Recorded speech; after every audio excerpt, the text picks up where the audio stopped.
They say if you hear her question, there is no right answer. A masked woman waits in the fog, scissors in hand, and whispers, "Am I pretty?" This is the terrifying legend of Kuchisake-Onna, the slit-mouthed woman who may already be searching for you. If this legend chilled you to the bone, make sure to like, share, and subscribe, because more terrifying stories are waiting in the dark, and you don't want to face them alone. The streets were quieter than usual that night. Aiko walked alone, her school bag slung across her shoulder, her footsteps echoing against the pavement. The soft glow of street lamps barely pushed back the fog that rolled lazily through the neighborhood. The silence was so deep it pressed on her ears, broken only by the distant hum of a late-night train. Her phone had died earlier, and with no music, every sound felt magnified. The scuff of her shoes, the rustle of leaves, the faint tap of dripping water. It wasn't unusual for her to take this route home, but something about tonight felt heavier, colder. The air itself seemed to cling to her skin, making her shiver despite the fact she wore her thick autumn coat. She tried to quicken her pace, but the shadows seemed to stretch.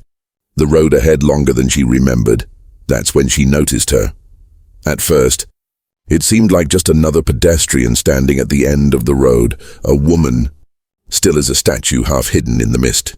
She wore a long beige coat that reached her knees, and her hands rested calmly at her sides. Her face was obscured by a white surgical mask, the kind people wore when they were sick or wished to avoid spreading germs. For a moment, Aiko felt a wave of relief. At least she wasn't alone. But then the unease crept back. Something about the way the woman stood was wrong. She wasn't shifting her weight, wasn't moving, wasn't even breathing visibly. She just stood there watching. Aiko's steps slowed. The sound of her shoes on the concrete seemed deafening now. The woman tilted her head slightly as though curious, and in that tiny movement, Aiko felt her heart skip. Then, in a voice so soft it could almost be mistaken for the wind, the woman asked, "Am I pretty?" The words floated through the fog, sinking deep into Aiko's chest. She froze. Her breath hitched. Something about the question didn't feel casual, didn't feel human. It felt like a test. Her mind screamed at her to run, but her legs wouldn't obey. The woman's masked face remained still, tilted in expectation, waiting for an answer. And in that silence, Aiko realized she was no longer certain she wanted to be heard at all. Aiko's throat went dry. The woman's question hung in the night air, soft yet suffocating. "Am I pretty?" She wanted to run, but her body betrayed her. Her mouth moved before her brain caught up, and in a shaky whisper she answered, "Yes, you're pretty," for a heartbeat silence. Then the woman's head tilted the other way as though she were considering Aiko's answer. Her shoulders rose slightly, and one pale hand lifted toward her face. Aiko's breath caught. The woman's fingers hooked around the elastic of her mask. Slowly, deliberately, she peeled it away. At first, Aiko saw nothing unusual, just pale skin, the curve of lips. But then, the mask dropped to the ground, and Aiko's world froze. Her mouth wasn't a mouth at all. It was a wound, torn open from ear to ear, the skin shredded into grotesque scars, the lips stretched unnaturally wide. The flesh glistened as though it had never healed, and her teeth, sharp, uneven, glistening, gleamed under the flickering streetlight. The woman smiled. "How about now?" The words slithered from her torn mouth, no longer sweet but guttural, rasping like something dragged out from the depths of a nightmare. Aiko staggered back, clutching her bag to her chest. Her legs wanted to run, but the alley behind her seemed darker than ever, like a trap. She couldn't move, couldn't breathe. The woman stepped forward. The sound of her shoes against the concrete echoed far too loudly, as if the night itself amplified her approach. In her right hand something gleamed. A pair of scissors, long, sharp, impossibly clean, caught the dim light and reflected it in a flash of steel. "How about now?" she repeated, her mouth stretching into a grotesque grin. Aiko's scream finally broke free, tearing into the night. And that was when she realized she was trapped in a question with no safe answer. What Aiko saw was not merely a woman. She was staring into the face of a nightmare whispered across Japan for generations. Her name was Kuchisake-Onna, The Slit-Mouthed Woman. Long ago, the story goes, she was the beautiful wife of a proud samurai. Her beauty was her power, and she flaunted it recklessly. But beauty can draw envy and suspicion. Some say she was vain and cruel, obsessed with her own reflection. Others whisper that she was unfaithful, secretly meeting another man in the shadows.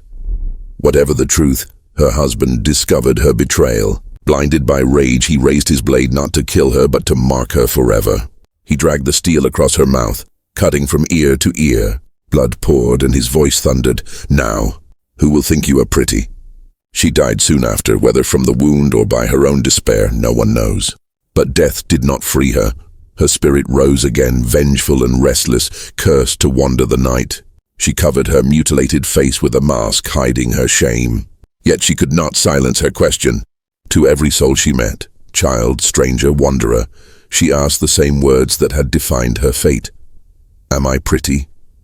Her beauty had once been her pride, and now it was her torment. And so she hunts the living, forcing them to confront the horror she became. The legend spread like wildfire. Children whispered it in classrooms, daring each other to walk home alone. Parents warned their little ones not to answer strangers at night, for in every retelling, Kuchisake-Onna waited, mask in place, scissors in hand, ready to punish those who chose the wrong answer. Some say she walks crowded streets even now, blending in with her mask like anyone else. You might pass her without ever knowing until she stops, until she tilts her head, until she asks the question that seals your fate. Am I pretty? Legends agree on one chilling detail. There is no safe way to answer Kuchisake-Onna's question.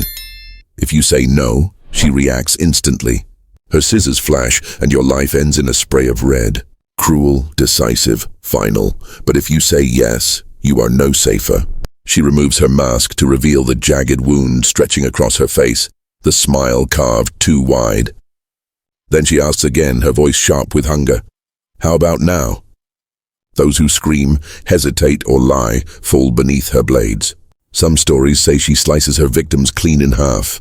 Others claim she mutilates them, cutting their mouths open to look just like hers, condemning them to share her eternal misery. Children whisper about tricks that might buy escape. Say she looks average, not beautiful, not ugly, and her twisted mind falters, confused long enough for you to run. Others swear that dropping candy or coins distracts her. She may stop to snatch them up, giving you precious seconds to vanish into the night. But the warnings always come with a darker truth. Even if you survive once, she does not forget. She lingers in alleys and back streets, waiting for you to be alone again.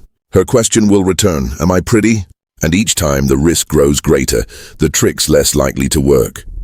For Kuchisake-Onna is not hunting out of curiosity, she is hunting because she must. Her rage, her humiliation, her wound, all demand answers. Those who speak of her say the very act of hearing her story is dangerous. Knowledge is an invitation. To know her name is to catch her attention. To imagine her face is to draw her closer. That is why, in whispers, the old warning is always the same. Once the slit-mouthed woman finds you, there may be no right answer at all. The street was silent except for the click of steel. Aiko stumbled backward, her heart hammering in her chest. The slit-mouthed woman advanced, scissors gleaming in her pale hand. Every step echoed, slow and deliberate, as if she already knew her prey could not escape. Am I pretty? She whispered again. Her voice no longer carried sweetness. It was jagged, broken, cutting into Aiko's mind like a blade. The fog pressed in closer, swallowing the world around them. The streetlights flickered above, throwing her disfigured smile into the shadows and back again, each flash worse than the last. Aiko turned and ran. Her shoes slapped against the pavement, her lungs burning, but the road ahead stretched on endlessly. No matter how fast she moved, she could still hear it, the faint scrape of footsteps behind her, never hurried, never strained. The woman didn't need to chase. She was already everywhere. Am I pretty? The words hissed from every shadow, every corner. The scissors snapped shut with a metallic bite that made Aiko's blood run cold. Her breath came in sobs, tears blurring her vision. She dared not look back, but in her mind, she saw that impossible grin widening, stretching, waiting for her answer. And then the light ahead went out. Darkness swallowed the street. Aiko's scream tore into the night and was cut short by the sound of steel slicing through the air. Silence returned. The fog drifted on as though nothing had happened. That is why the legend endures. Kuchisake-Onna is not bound to the past. She walks the present. She hides behind masks like anyone else, blending into the crowd, waiting for the moment when you are most alone. They say if you see her, you will know. A tilt of the head, a quiet voice, a question that feels like a trap. Am I pretty? And if you answer wrong, if such a thing as wrong even exists, her scissors will be the last thing you ever see. So remember this warning well. Because now that you've heard her story, she may already be closer than you think.